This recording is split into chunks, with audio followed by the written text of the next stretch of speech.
This is the Montana Outdoor Podcast, brought to you in part by Rocky Mountain Truck and Trailer in Missoula, home of Boss Snowplows, CM Truck Beds, and Diamond Sea Trailers. Just go to rmtte.com for more information.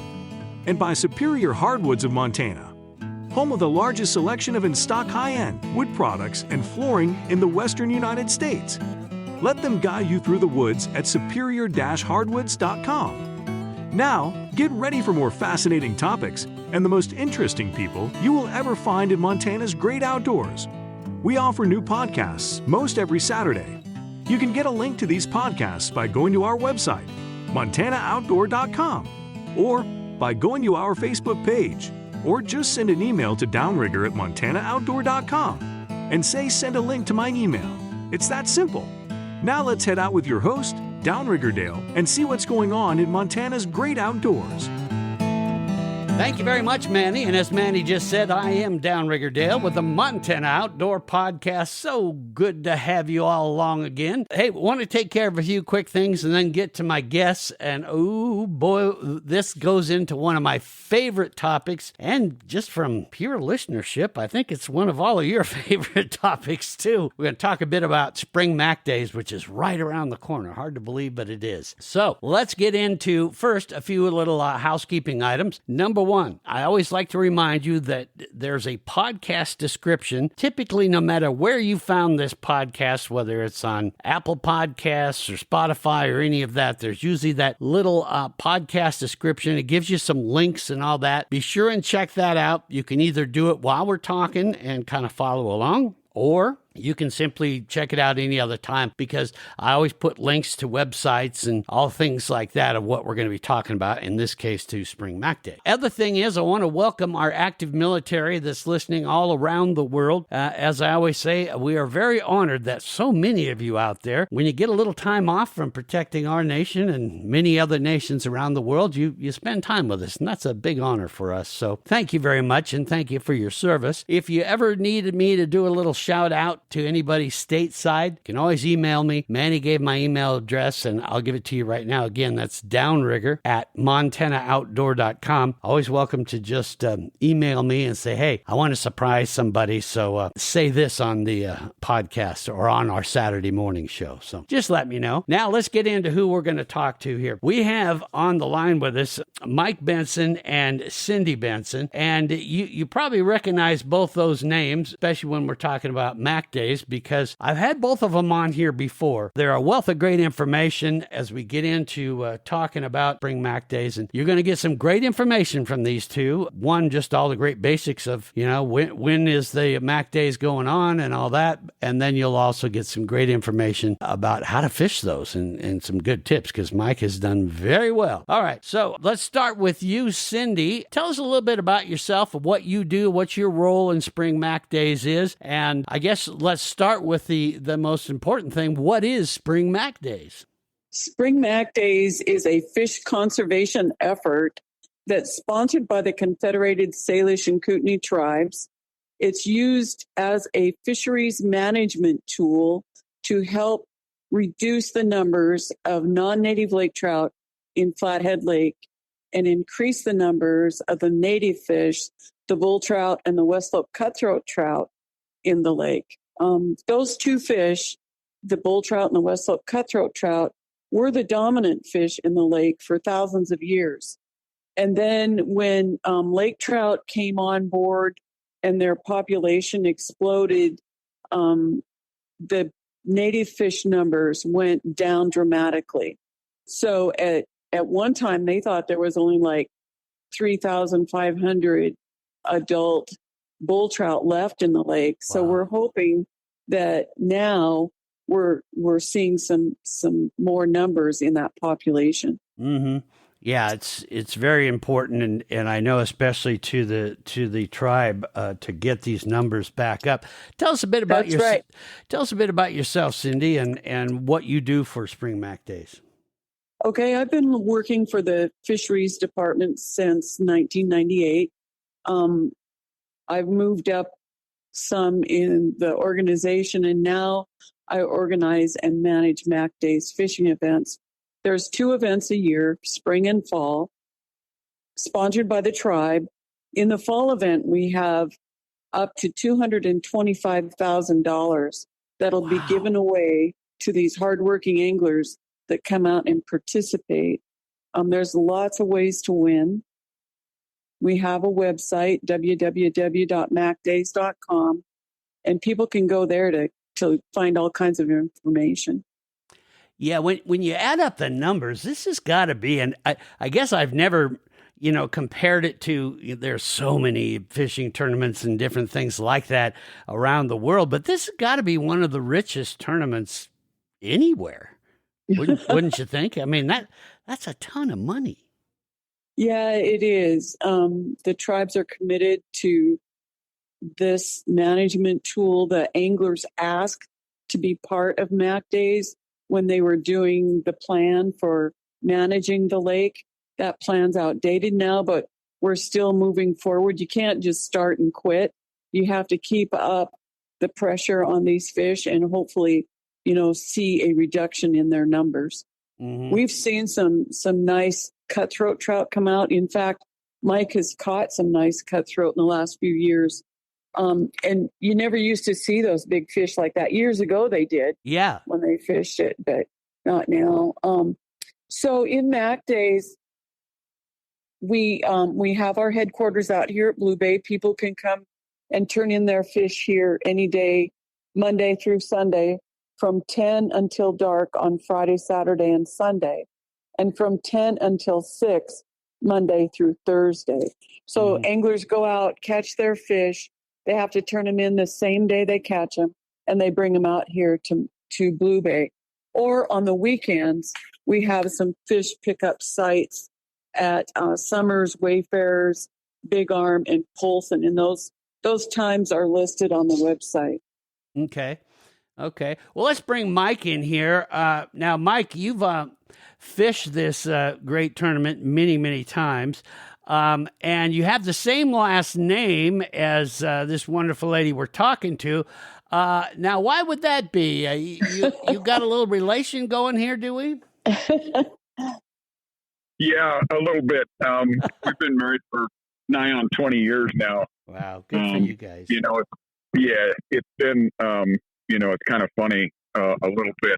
It's always the joke between us and them about, anytime I bring fish in, she never counts any of my fish in. So it's not like I have any advantage here. In fact, I probably had a bit of a disadvantage at some points, but I'm not whining about it for sure. I think this is going to be the 40th tournament that I've fished. I started in 2005, so and I haven't missed any since then. So it's been a lot of fun. We've made a little bit of money and made some really good friends, and people kind of come and go. And there's probably a handful of people that have been there since the start. So it's been a good tool. I would say that. In defense of the tribe, I think some people see this as the tribe trying to crash this population of lake trout, and really, in my opinion, that's not true at all. They're just trying to knock them back a little bit to give their native species a chance. So, it's kind of where you stand and what you think about it. So, well, really, when you think about it. I mean, it's kind of given all the fish in that lake a chance. What we're talking about here, folks, the fish when you get into this tournament, and whether you've ever fished a tournament or not, I really recommend you get into this because you're gonna love it. It's a lot of fun, and we'll get into more specifics of how the tournament's laid out, but. We're talking about the lake trout, also known and called the Mackinaw in Flathead Lake. And that is a very, very large lake trout. It can get huge. And it is a voracious predator. It eats lots of stuff. And really takes up a lot of the, what do we call it, the biological footprint in that lake. And so it's vital to get those numbers down because, of course, it helps the native fish, but really all the fish we like to go after in that lake. So Mike, how long have you been fishing for the lake trout or Mackinaw in Flathead Lake? Well, this started out, I'm dating myself here a bit, but my dad started taking my two brothers and I up there fishing probably when I was in I don't know, maybe 8 years old. So that, 1960 or before. I had an 18-foot wooden boat with or 16-foot with a 18-horse Evinrude on it, and we just trolled around Wild Horse. Basically, at that time, we were just fishing for cutthroat and bull trout.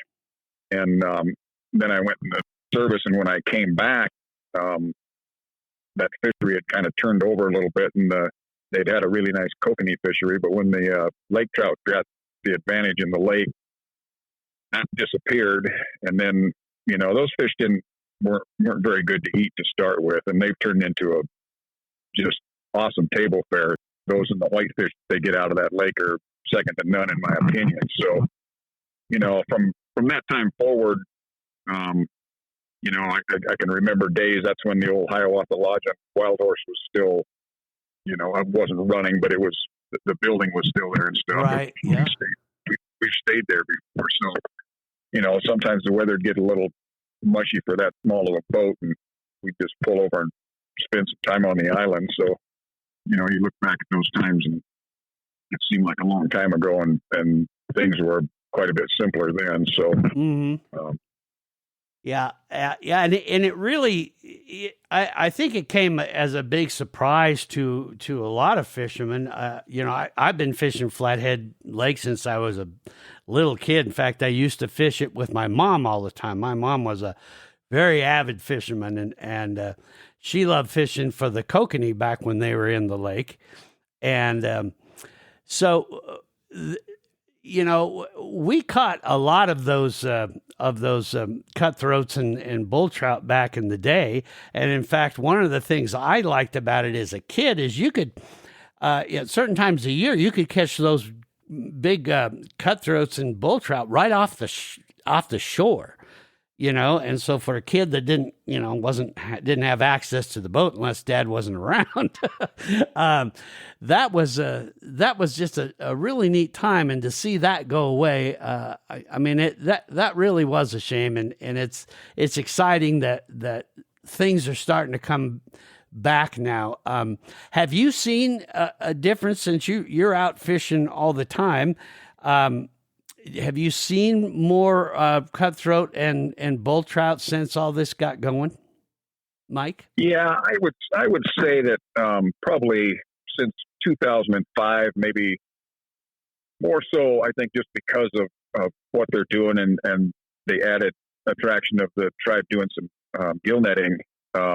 It's been the last 10 years that I've kind of noticed that we catch more bull trout and cutthroat than we used to, and I just assume that that's a sign that they're making progress on what they're trying to do. I've caught some really nice cutthroat, 5-pound class cutthroat in the last 2 or 3 years. I caught a 17.5-pound bull trout up on the Delta last spring. So, it's just if you know what you're looking for when those fish come up, you know what you have, and it's just kind of handle it with care and try not to get them out of the water too long. It's, I've almost even quit taking pictures of them just so that you don't have to handle them too much. The cutthroat are real fragile, and the bull trout are a little bit stronger, but I've just kind of gotten the habit of not handling those fish too much just to give them a chance when they get back in the water. Mm-hmm. And Cindy, since we're on this topic, for folks that are fishing in the Spring Mack Days, that's one of the things they really need to be aware of, isn't it? Because there is a strong possibility that you may catch one of those, and that is important that those need to get back in the water. You cannot keep either of those fish, correct? That's correct. We have fish ID tips on the website. People can go into any FWP office or our tribal offices or out here at Blue Bay and get some fish ID information also. Mm-hmm. So I always tell people if you're not sure what you have and you might think it It may be a small bull trout because they're the hardest to ID, those small fish. Yeah. Put it back. Don't take a chance on turning in that fish. Put it back in the water. Mm-hmm. It's not worth it. We have to turn in people that do bring in native fish in their coolers. So yeah, and I was going to say that's not just a rule for the tournament. That is the law. You cannot keep those. So that's correct. And another thing I'll do in the podcast description, I'll put a link to a really cool app that folks can use. It's called the Fishes of Montana app. And it is a really good tool to be able to ID fish. And it's something you can put right on your phone, and it'll help you a lot. In fact, I did a podcast, some time ago with one of the gentlemen that created that app from the Montana State University. And it's really a great app. So, folks, I'll put the link for both the Android version of the app and the Apple version. So if you want to download that can help you too.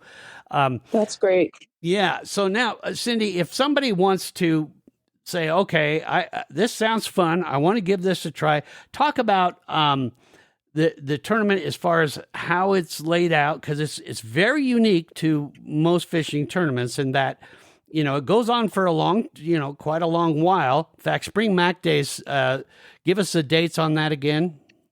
It begins on March 13th. That's a Thursday. Mm-hmm. And it ends on May 10th on Saturday. Yeah. Mother's Day is the 11th. So we want it to be done by then. Sure. And entries can be handed in anytime from the first day till the last day. Right. Or you can enter. We have a special drawing that we'll do for entries that are received before March 12th. And people can go to our website, www.mackdays.com. There's an entry page there. Fill it out, send it in.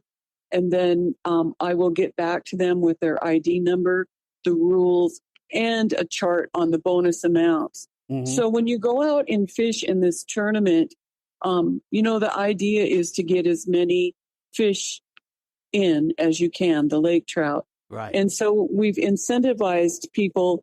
Our head biologist, Barry Hansen, came up with doing these bonus amounts. Once you get 10 fish, you start accumulating what we call bonus dollars. So the higher your total is at the end of the event, and that counts every single day, the more bonus dollars you get. So you want to try to get in as many fish as you can, and you can do it Monday through Sunday. Get in as many as you can, and you will receive a check at the end if your total is over 11 fish. Wow. So that's a fun thing. Also, we have tagged fish out there. The highest tag amount is $10,000. Wow. And that fish has been turned in before. We've had 3 $10,000 fish turned in before. So that's a added incentive. Mm-hmm. It's always fun for the anglers to go out and fish and have $100 or $200 or $500 tag fish at the end of the day, let alone one of them that are the high dollar ones. Right. There's one $10,000, 3 $5,000, and 5 $1,000 fish that are out there tagged, plus over 9,000 that have values from $100 to $500. And the way you tell a tagged fish is the adipose fin. That's that small little fin back on the back by the tail. It's been clipped off. Not every fish, though, that has a clipped adipose fin has a tag. We've had people tell us that as they fished over the years, they've gone out there and, clipped that fin if they're releasing their fish all day to see if they're catching the same fish. So I don't know if that's where all those come from or what, but we clip that off of all the tagged fish. We do double tag fish sometimes, and we check those fish on both sides of their jaw when they come in to see if there's a retention problem with our tags. So we are, monitoring that also. Yeah. So if you're not sure that a fish is tagged, best thing to do would be just bring it in, and you guys can scan it, and Right. you'll be able to tell them, yep, that's a tagged fish, and here's how much you're going to win. That's right. Okay. And when it was tagged, where it was tagged, it's interesting to look at all that information. We started tagging fish in 2007, so we still see some of those fish. They're still out there. The event started in 2002. This event is actually the 46th Mack Days. So we've been doing this a long time. That's 2 events a year, and we started in 2002. So. Yeah. Yeah, it's, and it's become very popular, and we're seeing more and more people getting involved in it from, not just the Flathead Lake area, but really from all over, and we'll talk a bit about that. We're going to take a quick break, but when we come back, Mike, I wanted to ask you a few things. One, if you've ever caught a tagged fish, and two, let's talk a bit, if you don't mind me, getting personal about how much money you make on that. Let's talk a bit about how much you've made as just an example, fishing for Mack Days. So we'll do that right after this. Have you ever thought of doing a DIY project for your home? I've known John, Corey, and the rest of the gang at Superior Hardwoods in Missoula, Montana for a very long time. They've always been there for me, and I know they'll be there for you too. A true partner to help complete your DIY home improvements. Heck, they have been doing that since 1977. Whether you're dreaming of a charming accent wall or a complete floor makeover,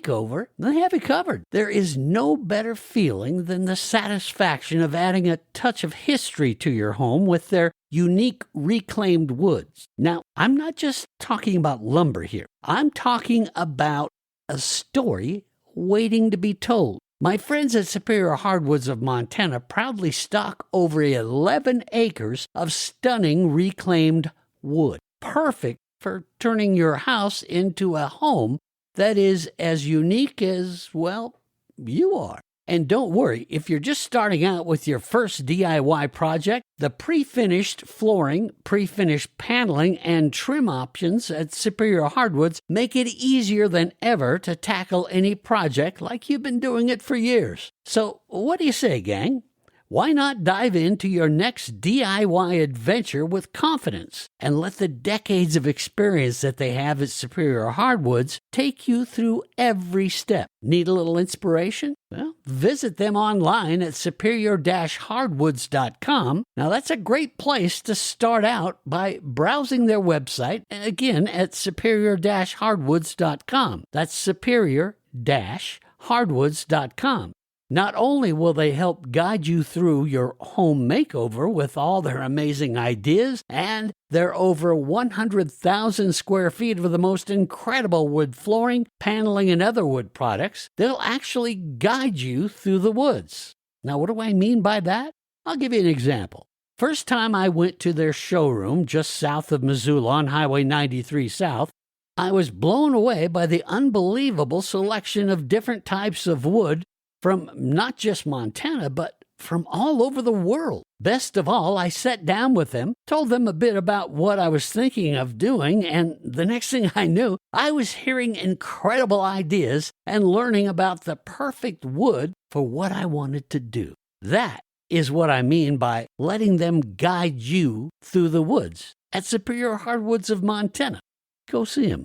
We are back here on the Mack Days podcast. Of course, it's the Montana Outdoor Podcast, and we do this twice a year because it's great to, one, remind you all that, hey, this is coming up, so don't forget it and get involved and have fun. And two, it's just interesting, and you learn a lot, not just about, how you can make some good money and have some fun during this, but you learn about the fish management of Flathead Lake, which is such an important lake here in Montana. Mike Benson is one of my guests, Cindy Benson the other. Mike, we were talking about those tagged fish. Now, you've been fishing this tournament for a long time. Have you ever caught a tagged fish? One of the high dollar fish, but I've had, I don't know, maybe 3 or 4 of the $500, and numerous, $100 and $200 fish. So it's always exciting. I used to do a lot of shed horn hunting, and it's kind of the same thing. Yeah. It's just the adrenaline rush, when you pull that fish in. If he's got a clipped adipose, you're hoping you're going to get something out of it. And even if it's just $100, it's still $100 more than you started the morning with. So, it's a fun part of the process, and I think everybody looks forward to. Yeah, and it's a fun way for some people that get involved in the tournament and maybe aren't as avid fishing every day. They know, okay, I'm probably not going to be the top winner, but I do like to do it because it's just another way to make some money with it. So it's a lot of fun to do. And those tagged fish have been released all around the lake. We've had people go out as they're driving by, go out and catch one fish, and it was $1,000 fish. We had a person on our dock here at Blue Bay catch a fish, and it was $1,000 fish. So you never know, where they're going to be. Right. Yeah. You never know where they're going to be. And you never know if that one on the end of the line, like Mike was saying, is a fish. So Cindy brought up, Mike, about the bonus dollars, and that, once you get past, what was it? 10 fish, right, Cindy? Then, right. Then 11 to 30 fish is like $45, and it goes up in increments as your total goes up. So for instance, if you go out and catch 100 fish, 76 to 100 fish is $210. So the limit on Flathead Lake is 100 fish a day. You can have 99 under 30 inches and 1 over 36, or you could have 100 under 30 inches. And so your total can go up high if you get out there and learn how to catch these fish, and can bring in, some good daily numbers. Mm-hmm. And by the way, folks, don't worry about having to rewind this to hear, what those were. We're going to give you that information again. Plus, I'll have a link to it too. Mike, the chart's on our website. Mm-hmm. If they go to the website, the bonus chart is on the website also. Yeah, and that'll give you all that great information so you can see where you're going. Now, Mike, when you fish this tournament, like Spring Mack Days, do you pretty much try to fish every single day? Yeah, I used to, but like the doctor's new favorite word for me is when he tells me something, then he says, "But at your advanced age," and that's always the joke. So it's gotten to that point that if I fish for 5 days a week, that's about max for me. And some of that's weather dependent as well. So I'm not nearly as aggressive as I used to be, but part of that is just kind of monitoring it. Like you said, it's 9 weeks long, and it's a grinder by the time we get to the end of it. So you gotta even the young guns, I'm not sure, that are fishing 7 days a week.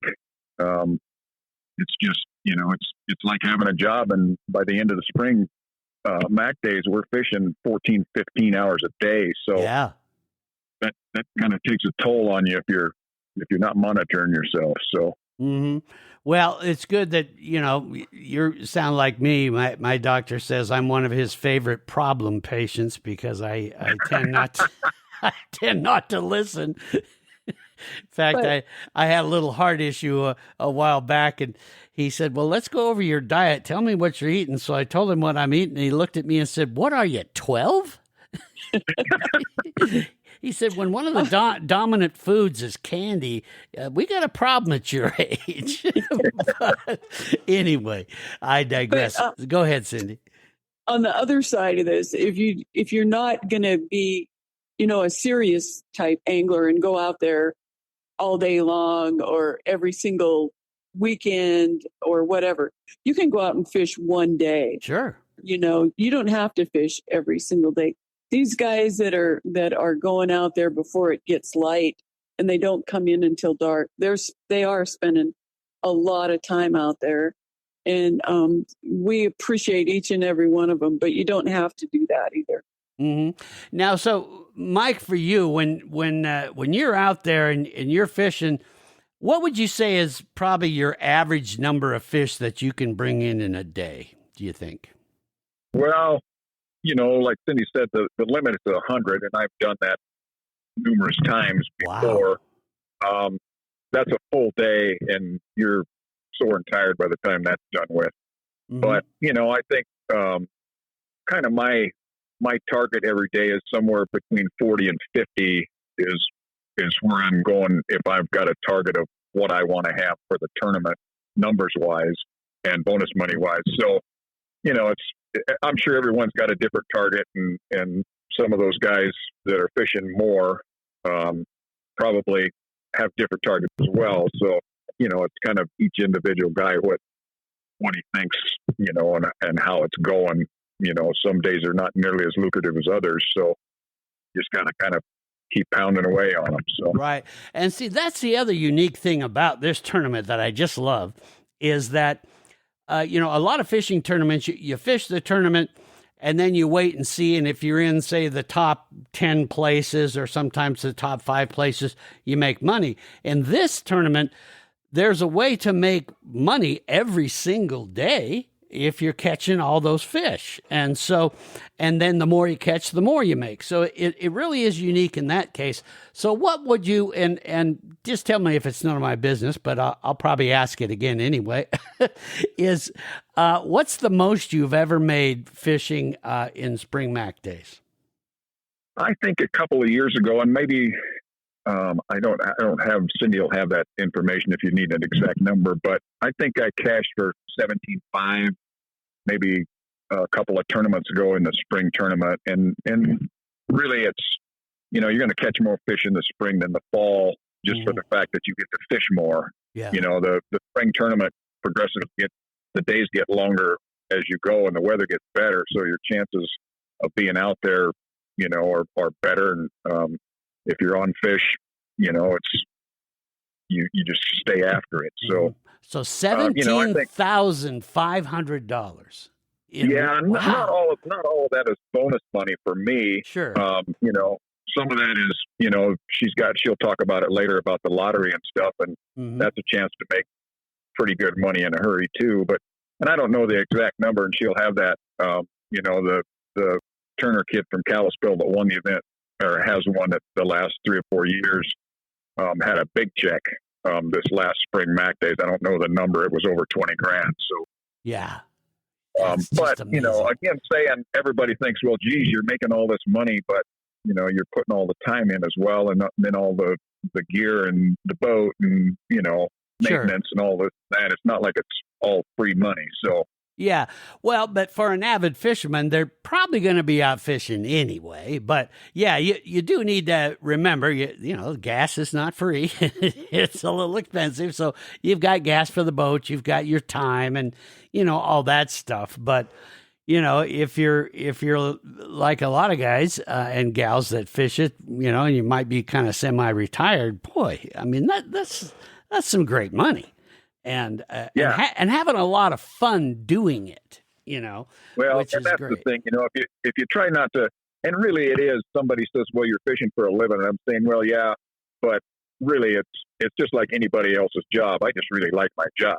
So, it's one of those things that how much can you stand? And I think after you do it long enough, you kind of learn some of the shortcuts about, mitigating some of the pain and agony that's involved over it, and not making silly mistakes every day that you shouldn't be, that's costing you money there. So yeah, and we're going to get into that here shortly as far as getting some really good tips from Mike about what are some of the good ideas and ways to approach this and that. But Cindy, let's go over some of the basics and that here. Give us all the different ways that you can make money during Mack Days. Okay. Well, first off is the bonus dollars. We talked about that. So the more fish you turn in, the more bonus dollars you would get at the end of the event. The tagged fish. And then we have lottery prizes. So we start at $2,000 and go down to $400 in lottery prizes. And I think there's 34 drawings for that.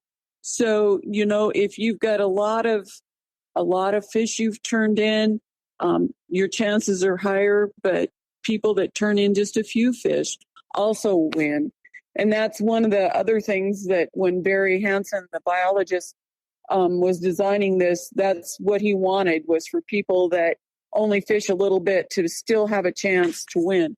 Yeah. Once these top guys get 18 days in, they're limited by the number of chances they get. They have to get a higher number on their 19th through the end of the tournament on those days to even get entries in there. So if they have an average at the end of 18 days of, say, 40 fish, and they go out on the 19th day and they have 42 fish, they only get 2 entries put into the lottery drawing. Okay, so so you get an entry into those lottery drawings for every fish that you bring in, but then it does cut off at some point.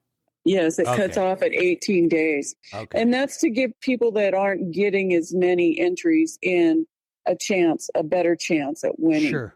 Anglers are also limited to 2 lottery drawings. They can't win more than 2 in the regular lottery drawing. So we also have categories. We have the Golden Angler Awards. That's anglers 70 and over. I remember when those guys first were asking us to do a special category for them because they can't stay out as long. Yeah. Now those guys are in their 80s. So our oldest angler, I think last year was 92. So isn't that something? 92, and they're still out there going for it. That's great. Yeah. We have captain's prizes. So every time a captain takes people out, he gets an entry in those prizes plus one for each person that enters fish that day. So when just to clarify there, so the captain prize, those are like fishing guides, you're saying? Yeah. Okay. Yeah, that's the guy that owns the boat. Mm-hmm. There's 4 $250 prizes there. We have kids categories, smallest lake trout. That's a popular category. You try to catch the smallest fish, and they can be the size of a pencil. That's how small they get. We get entries like that. We have the largest lake trout. That's a $500 prize sponsored by Brett's RV and Marine. We have ladies categories. We have the top 20 anglers. They get awarded from $900 on down to $100. So depending on where you end up, you might win some of that money. Mm-hmm. And then on the weekends, we do on Sunday night, we do a drawing for prizes. Then we have 2 $200 prizes and 3 $100 prizes that we draw for each weekend. And then there's weekday prizes also. We have Bucket of Fish Days on March 28th, on April 19th, and on May 4th. You put your 4 largest fish in a bucket, we'll weigh it, and heaviest bucket of fish wins $200. That's a fun one also. Mm-hmm. So that's most of them I think I've covered. Yeah, so right there, folks, you can see there's a bunch of different ways to win money. But the other thing I love about this, and you'll find, like you were saying, Cindy, there's some people that really find certain days that they, like the bucket of fish days and that they really kind of zeroed in on that they like to do, and so those become kind of little side tournaments, if you will, don't they? Right. Yes, they do. That's correct. Yeah, so there's just so many different ways to have some fun. And like you were saying, for the Captain's Award, which is not just a guide. I mean, it can be pretty much anybody that owns the boat and is taking their buddies and stuff out, or family members. So, there's something for everybody in this. And that's what I love about this tournament, is it gives you so many different ways to win. But then on top of that, and I'll bring you in here, Mike, is that you're also, what I love about this was biologists on the lake identified that, there was an issue and they needed to get those numbers down. And so rather than them just, trying to figure a way themselves to do it, they allow fishermen to participate in fixing this problem on the lake. And that I think is very unique, isn't it? Yeah, and just to kind of attaboy the tribe a little bit, I think they've done a really good job with this. Obviously, this has been going on for a long time, and it's just gotten bigger and better as we've gone along. And it's a management tool that they're using to their advantage. And being as I'm involved with it, I think it's been a great tool. Yeah, really has. It's a very unique way to manage this wonderful fishery out there, and as I said, fix some issues that are going on. So let's talk a bit about some ideas of how best to approach this. So for somebody that's listening to this podcast that says, you know what, I'm going to get involved in that. That sounds like a fun way, and I really want to go for it. In the spring, are there certain areas of the lake that might do a little better than others, especially for folks listening that may have never fished Flathead before? Can you kind of give us an idea of where you would find these fish? Yeah, I think the spring tournament, at least for me, is considerably different than the fall, because the lake trout spawn in the fall, and that's a different animal. But the spring tournament is a deep water vertical jigging thing. You can still go troll or whatever and catch some fish, but if you're looking for numbers, it's going to be a jigging thing. And I think it's lake wide. We usually, the guys that I fish around, first couple of weeks, everything's kind of on the south end, and then it starts to gravitate up north. And by the time we're done, everything is kind of going on the north end. So okay. I think that, you'd have to ask the biologist a little bit more about that. But I think those lake trout gravitate there because the other fish spawn in the spring, and they have to go up the river. So that's, and I'm not the scientist, so I don't know that that's, a fact that those fish are gravitating there for a better food source. So, I think the introduction of the micey shrimp has totally been a big player in this whole thing. And it's, they're throughout the lake now. So, a lot of times those fish don't move, but, just from the tagging process, we've seen that some of those fish move clear from the south end to the north end of the lake in a pretty short time. So it's, it is, lake wide in the spring, but I think, as the tournament goes on, you find that more of the guys are fishing the north end. So, right.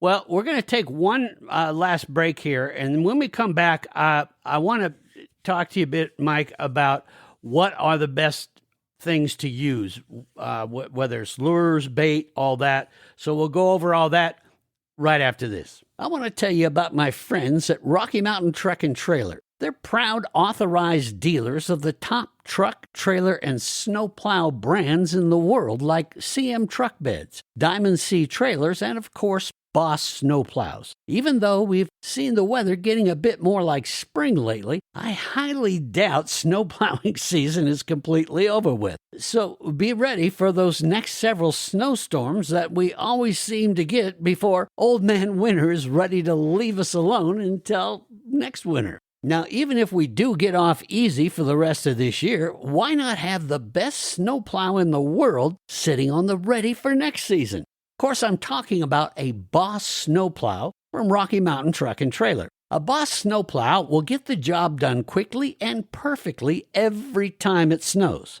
So if you're ready to move that snow the heck out of your way for the rest of this season, or you want to be ready for next season, go talk to my friends at Rocky Mountain Truck and Trailer, or give them a call about a Boss snowplow. They'll help you get a Boss snowplow for your truck, tractor, ATV, or whatever you want to plow with. Then you'll be prepared for the snow that is still coming our way soon, or in the next plowing season. Best of all, the gang at Rocky Mountain Truck and Trailer can install your new Boss snowplow, show you how to operate it, and show you how easy it is to put on or take off your rig. While you're talking to the pros at Rocky Mountain Truck and Trailer, be sure and ask them about their CM truck beds, Diamond C dump trailers, and all the other wonderful things that will make short work of all your upcoming spring cleaning projects. If you're in the area, stop by 5680 Expressway in Missoula or see them online at rmtte.com. That's rmtte.com. Yeah, there is no better place to go than Rocky Mountain Truck and Trailer in Missoula and online at rmtte.com. So are you ready for them to make your life a whole lot easier? Back here on the Montana Outdoor Podcast, Cindy Benson and Mike Benson are my guests. We're talking about the Spring Mack Days here on the podcast today. And this is just one of the most fun tournaments you're ever going to get involved with. And you're going to be out on one of the most stunningly beautiful lakes on the planet. So that's a nice added bonus as well. For those of you that are saying, okay, well, where is this? Because we have a lot of listeners, that don't even live in Montana, but like to come up and do things like this. This is in western Montana, just south of Kalispell. It is the largest freshwater natural lake west of the Mississippi, and called Flathead Lake. And you can see it on a map. It's very easy to find. So Mike, what are you using? You've talked that really the best approach to this is jigging. Talk about what are you using as far as lures or bait to catch these Mackinaw? I try to keep this pretty simple. And when I'm trying to get somebody that's new that's doing this, I try not to give too much information about what's going on. This isn't brain surgery. We're using either a blue painted lead jig with a treble hook on it, or a round-headed jig with a single hook on it with some kind of a trailer. Mm-hmm. And it's not, I try not to overcomplicate it. Most of it is tipped with some kind of cut bait. We find that works better. And as far as the glow thing, I don't know. We've just done that because that's how it started out. That's what Seth's shown us. But, granted, those fish, everything they look at down there isn't glow. So, sure. And most of their food sources aren't. So, I don't know if it's just as an attractant for fishermen than the fish. So, right. Well, and you want your rig to stand out more than all the other choices a fish might have out there. So that might have something to do with it. I guess when we can teach fish to talk, we'll have one of these days and find out what the heck it is. But they do tend to work. So do you have like a brand of jig that's kind of your favorite or go-to that you like to use? And what size? Yeah, this is kind of, matured into there's different guys out there. Some of these guys make their own stuff that they don't share with anybody else. Yeah. Well, I don't have a problem with that. That's just part of the deal. Sure. Dick Zimmer probably sells the majority of the gear that we use on the lake for the Lake Trout. There's a couple other guys that I've come across that have stuff that I use as well. It's all pretty similar. It's just a matter of, hook size or, how you relate to that piece of equipment and how it works for you. So, like I say, it's don't make it too complicated. Mm-hmm. It's not that, there's always something bigger and better that somebody thinks they've got, but, and again, it's one of those things that I think scent plays, is a player in this as well. And everybody's got their own special cocktail for that too. So, but I don't see that, maybe one guy's is better than the other, but, I think it's just about technique and how you view your catch rate. So, So let's talk a bit about technique. How deep are you going? And then how are you operating that jig to stimulate that bite? Well, the two jigs are a little bit different. And just to start with, I think the depth thing is, in the Spring Mack Days, probably there's guys maybe finding some fish at 130 feet. That's kind of a special thing. But most of it is probably 200 plus or minus 40 feet. Mm-hmm. I try not to fish anything over 240 just because it turns into too much work. So, yeah. But I know there's some guys that have some spots that are 250 plus, but just like I say, it's much more work, and it's fine if you're catching fish, but if you're not, I'm looking for something a little shallower. So, and the two different ideas on the jig.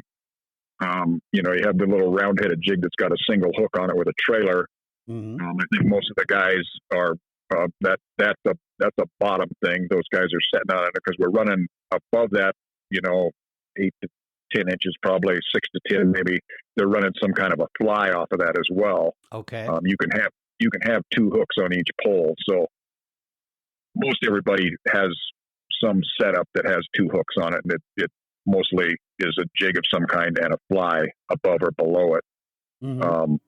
Everybody's got their own special way that they do it. And the jigging thing is, it's just a rhythm thing. Kind of, some guys fish it a little bit slower. Some guys like the quick jerk method. And like I say, it's just kind of what you get comfortable with and how confident you are that this is the way that you're catching fish. So, right. The other thing is Dick makes a lot of, there's two different ones that I use. One's a litigator, which is a little more of a bigger profile, lead jig, and then he's got a rattle disaster, which is a little thinner that's got a rattle in it. I don't know that one is better than the other. It's just again, it's kind of what you get used to and what you like to fish with. So mm-hmm. I think the guys that are probably having the highest success rate are using the round-headed single jigs with fly, above or below it. And it was one of those things that when we first started out, I didn't use the round-headed jig, and it's more of a finesse kind of a presentation. And so I've taught myself to use it, but it was harder to learn it after the fact than it rules those guys that started using it to start with have that technique down a little bit better. So, mm-hmm. Yeah. And, a lot of this is trial and error too. So if you're not used to fishing for Macks, get out and try some of this when something's working. And that's the thing about fish. And anyone that's fished more than a few days knows that what was working today may not work tomorrow. It's just the way these fish are. But if you kind of get this general feel for what you're good at, what is catching fish, and that's what you're going to do. So just keep that in mind. And I think your advice as far as don't overthink this and because that's where you're going to get into a whipsaw where you're constantly changing and, find what you're good at, stick with it, and that's going to usually produce the best results. Yeah, I'd say that's correct. It's one of those things that, it's totally how fishing is. It's always better in the morning and the evening. And those guys that are having the real good success have learned how to catch those fish in the middle of the day. I mean, they're not catching 20 an hour in the middle of the day like they are in the morning or the night, but they've learned how to pick up those fish, in the middle of the day where, a lot of guys just get frustrated and don't fish that part of the day. So, it's a learned thing. And, you just got to kind of stay with it if you're going to have success at it. Some of them have gotten way better at it than some of the rest of them, but it's just always something that you're working on if you're involved with it. So, right. And then another way, as far as finding them that I have heard a lot of people use, and I think it's a great idea. I call it the monkey see, monkey do method, which is, look out there and you see quite a few boats in a particular area. That's a pretty good idea. Something's happening there. Would you say that's a good method of finding them?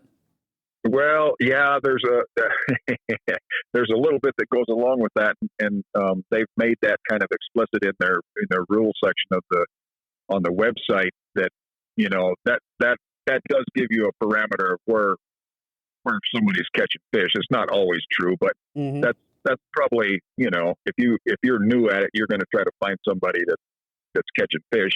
And the bad side of that thing is those veteran guys don't like to be leaned on too hard, and it's just you got to be careful about how close you are and what you're doing there. So yeah, it's a little different in the spring because even if those guys are casting a little bit, you just got to understand that you can't be in their casting circle without right. making them grumpy. So Yeah, and that I was going to say that, you see that group of boats out there, that doesn't mean you get right alongside of them or any of that. And that's really fishing, whether you're in a tournament or just out fishing. I mean, there's some courtesy that needs to come along with this. And I think most fishermen know that, but just think about that group of boats is giving you a good general direction. Now get out there and find your spot. But remember that, people have a lot of line out here, and, stuff is moving around. We have some currents that are moving things. So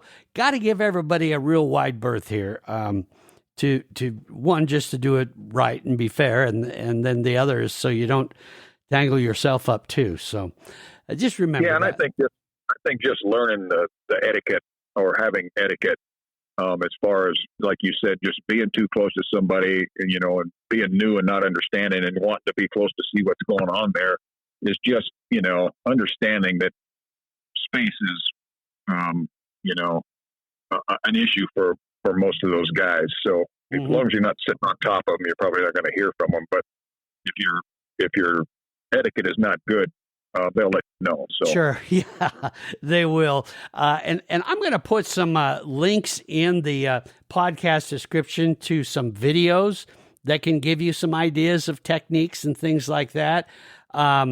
Pretty sure Scott Bombard still has some videos out that I can share with folks and that. So those are good ways to learn and get some good ideas of what to use in that. I'll also put some links to some of that Zimmer tackle you're talking about and some of the others that are used a lot. So that way folks can get an idea of what those look like, where you can find them and some of those. So fear not, folks, I'll get you some good information to get a good start. What would you say, Mike, is probably the biggest mistake that fishermen make when they're first getting to do Spring Mack Days?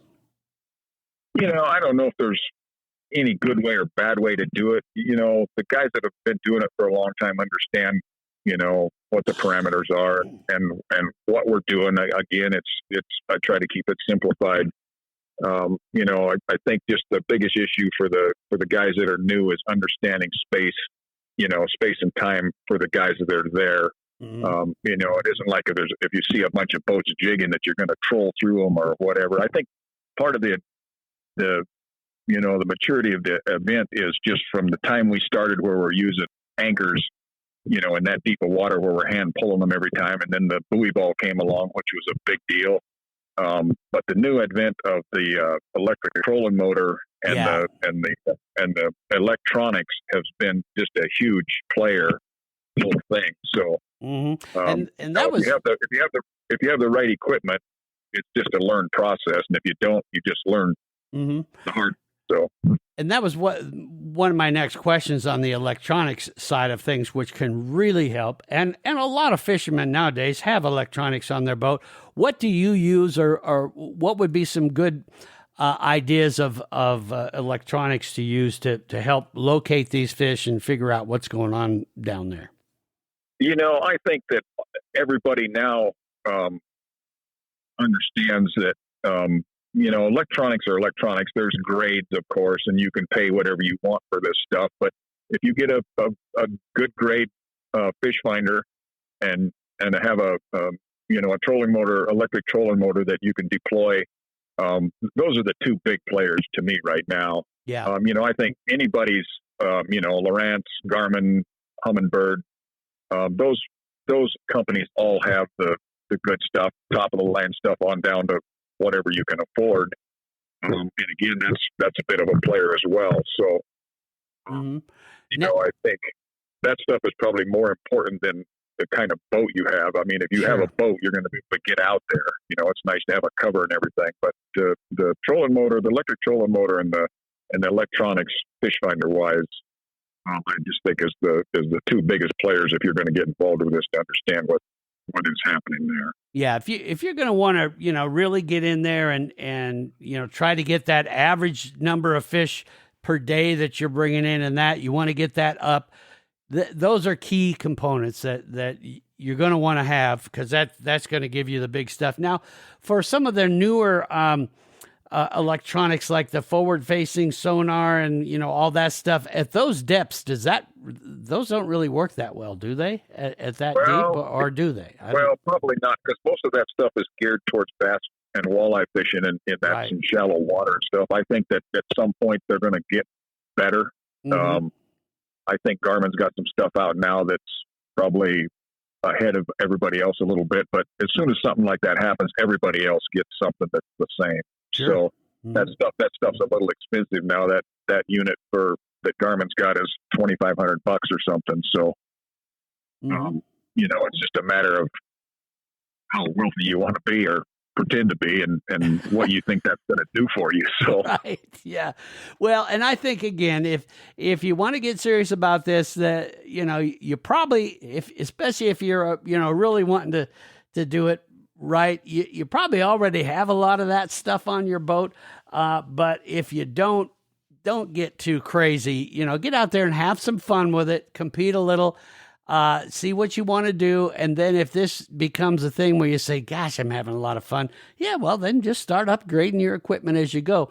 Now, do you find, Mike, that at the end of the day, when everybody's kind of getting in and you're hanging out, are the fishermen pretty open about maybe giving a few ideas or answering a few questions for people? I think everybody's pretty good about it. There's always going to be a few guys that think that their big secret is the big secret. And that's always the joke with my brother Jerry and I. He always said somebody new would come along and they'd say, well, they'd be asking questions and stuff. And we'd say, hey, you know what the secret is? And they'd say, no, what? He said, there's no secret. Yeah. So, isn't that the truth? And really, basically, that's it. This isn't some kind of this isn't quite like bass fishing where you've got 1,000 things you can use or need to use and techniques and all that stuff. This is pretty simplified, and it's just about getting out there and learning how to do it. And it doesn't. Some guys grasp it a little sooner than others, but it's not brain surgery again. It's just doing it, getting out there and participating. So. Sure. As far as the different ideas and different ways that we can approach this as a fisherman, one I really am a big fan of is try to book an outfitter and have them take you out before all this gets going, and just they're probably some of the best teachers out there, and they can really give you a good idea of where to go on the lake, how to approach it, answer a lot of those questions. So if you want to invest a little money that way, I think that's an excellent way to learn. Is there's quite a few guides out there that will take you out, and hire one of those and just get out there and learn it and learn the lake that way. And then after a day of that or a couple days if you want, then you've got a really good idea of what you should do and what you can do to improve that daily amount. So that's just one thought that I would recommend. Any other pointers or tips that you want to give before we get back to Cindy and wrap this up with some more of the basics that folks need to know? No, I think we're pretty good. I think we've covered everything that that we're gonna. Even if you show up brand new, it's the same thing. Don't be afraid to ask questions. You'll know if a guy doesn't want to give his information up, he's not going to give you anything. And then you'll get next to somebody that's, most of us are pretty good about giving information out to the new people just to get them started. It isn't like it's, they're stealing from us or anything. And we want, the more people are involved, the better this is going to go. So sure, it's always, I've always had the attitude that I'll give you any information that I have that you want to know. It's, not everybody's like that, but most of the guys are pretty good about it. So, just ask questions and don't be afraid. And you'll know when you find the guy that doesn't want to talk to you, just go find somebody else. And, sure. Don't take it personal. That's not, some guys are going to give you information and some aren't. So Yeah, and then your local tackle shops are just a great wealth of information too, and they're very good at giving great ideas and showing you some of the different things. So I always recommend that too. I think that's a great way to learn. Go in there and say, "Hey, I'm going to fish this Spring Mack Days. What do you recommend I get, and what are some of the best places to go on that?" And they'll share it with you.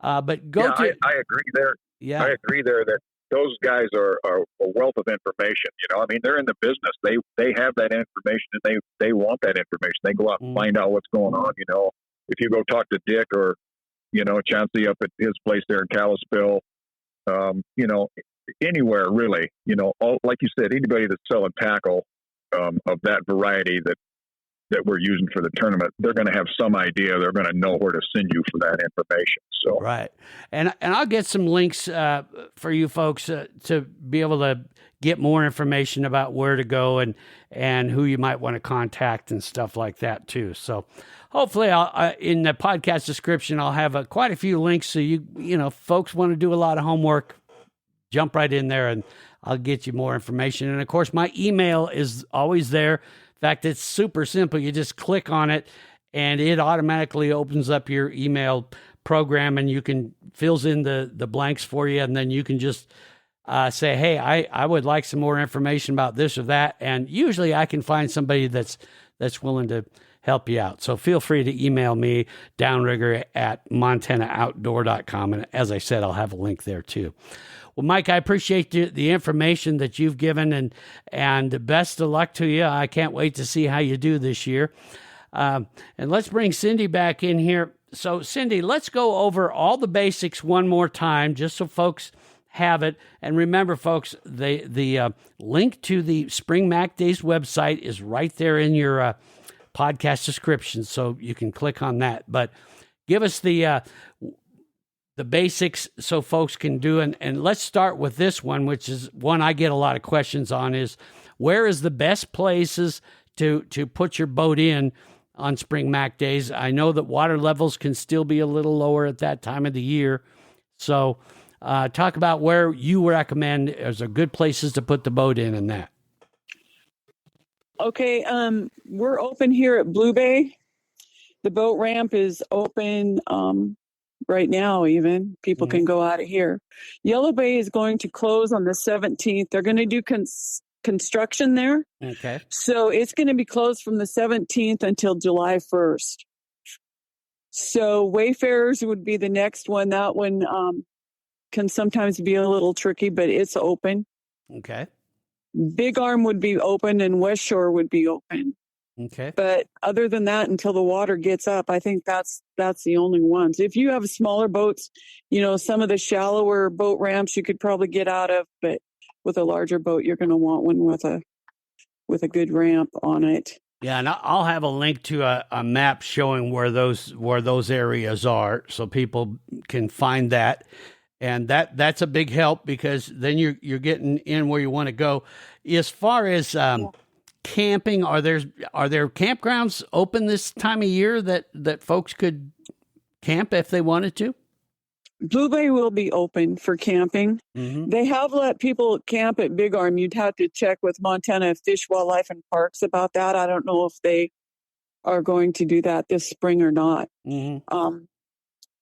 But some people have camped at Yellow Bay before. But like I say, they're going to have that shut down starting the 17th. So yeah, and I'll have a link to some of the like Montana State Parks and some of those, so you can check on that and make reservations if they're going to be open. And of course, there's great accommodations all around the lake and in Kalispell and in Polson. So yeah, you know, if you want to spend some time doing it, the tribes have this one at Blue Bay open, but the showers aren't open. You know, you're gonna have to be pretty self-contained. Sure. For that. And I don't know about those other ones. Mm-hmm. So.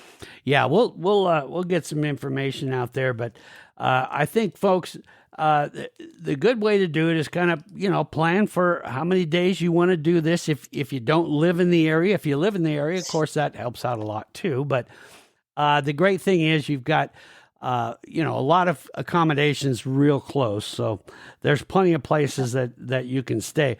Now, go ahead. There's a couple things I'd like to remind people of. On Flathead Lake, you can use 2 poles with 2 hooks each. So you're not limited to just 1 pole. You can have 2 poles. And also with your cut bait, it is illegal to use salmonids as cut bait. You have to use like a northern pike minnow or suckerfish or something like that. You can't use whitefish or lake trout as cut bait. Right. And I'll have a link to the Montana regulations for both on the tribal side of the end of the lake and the FWP regulated side, so that you guys can review yourself. And I always recommend that you just make sure you know the regs real good. And again, make sure you really know about how to identify the fish.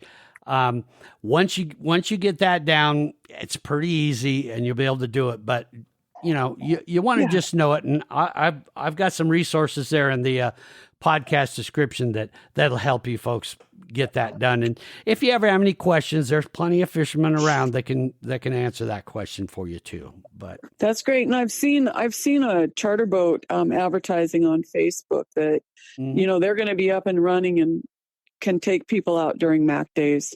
So I'll send you that name. Yeah. I think that's Is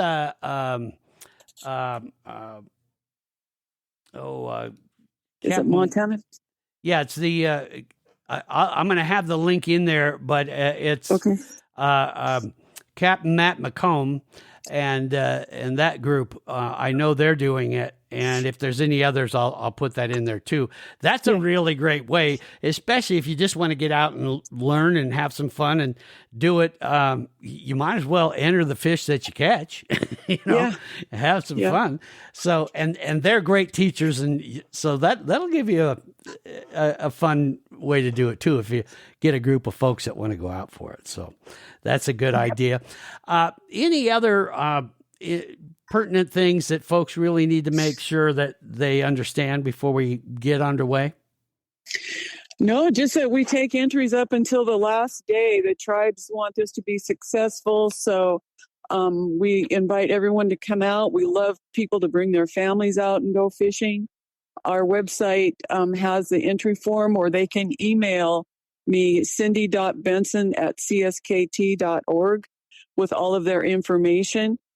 And they can enter at the end of the day when they come in if they want to. So. Yeah, so they don't necessarily even have to enter until, they bring in a fish. Of course, you can get it done ahead of time, but you can just bring it in and enter after you're done fishing. When you walk through the door, yeah, that's a good way to do it too. As far as any other types of things that you want to get across to folks, I think we've covered a lot of it, though. Just, this is a fish conservation effort, and I hope it brings more people aware of the issues of native species of all kinds that are disappearing every single day. And so this is important for the history of the lake, for the history of the tribes, to keep these native fish out here in the lake and to help their populations increase.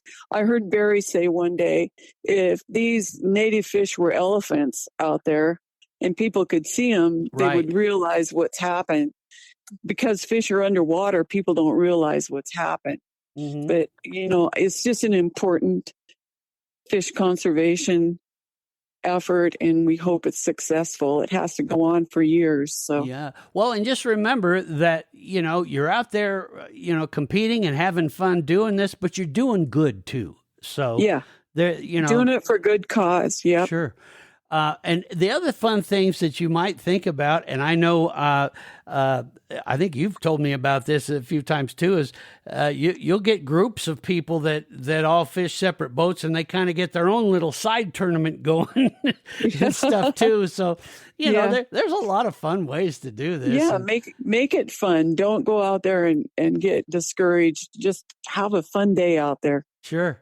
So that's the way to do it. Well, I've got a ton of information in this podcast description that can get it all there. And of course, there'll be a link to be able to click right there and pull up Cindy's email for you.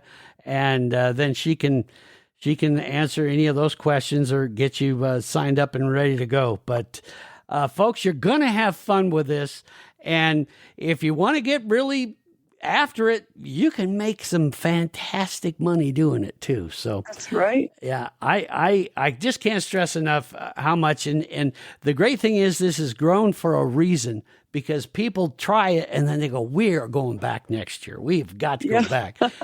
In fact, do you know what's the farthest away that you've heard of as far as somebody coming to compete in Spring Mack Days? Oh, we had a person from Florida here. We've had people from Texas. Mm-hmm. Yeah, they come from all over the country. We've got a Canadian that comes down and fishes. Yeah. Yeah. So, I mean, they do it for a reason. It's a lot of fun and all that. So be sure and do that, folks, and have some fun with it. And let us know if you want us to get any information out to people. You know, we do the live show every Saturday morning. Cindy will give updates on that show as well. And I'll have a link to that so you folks can listen to that online as well if you're not in the area. Otherwise, there's 30 radio stations all across the state that you can hear it on. And you'll get some great updates on that too. And that's a good information there to see how everybody's doing and what's going on. So lots of ways to win, lots of ways to get information, and just lots of ways to have fun. And that's what it's about. Cindy and Mike, I want to thank you both so much for coming on the show. And I can't wait to talk to you as we get underway every Saturday morning, Cindy, and see how this plays out. Okay, great. Thank you very much. All right, Mike, thanks for joining us. Yeah, hey, just a couple of interjections here. Sure, go ahead. Just a shout out for one thing. There's a guy comes from Illinois that fishes this tournament twice a year, and he's a jig maker, and I'm assuming that Cindy might have his contact information for your link situation. Oh, okay. Yeah, send that on to me. Paul's Jigs, yes. Paul's Jigs. Yeah. Got it. Just to give him a shout out. And one thing I would just kind of to reiterate here about the people that are new to this, you can't have enough information. So the Mack Days website is a really good website. Yes. And they have all the stuff on there that you need to know. And if you have questions, you can call somebody. Call Cindy, call Barry, just understand, what the parameters are and go through the website. It's easy to navigate and understand what the rules are. So that's a good starting point for somebody that's just coming on board. So, okay. Very good. All right. Anything else, Mike? No, I appreciate you having us this morning. This is, I think, beneficial to everybody involved, and just to get the information out there and get the, kind of get the conversation started. I appreciate you having us. You bet. Well, thanks for taking so much time with me.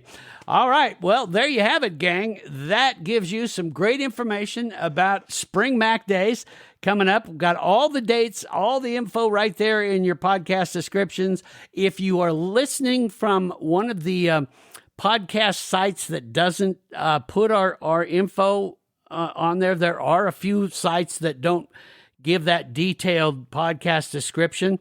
Real easy way to find it. Go to montanaoutdoor.com and you will see it. In fact, you can just click the search bar and put in 2025 Spring Mack Days, and it'll take you right to that podcast article.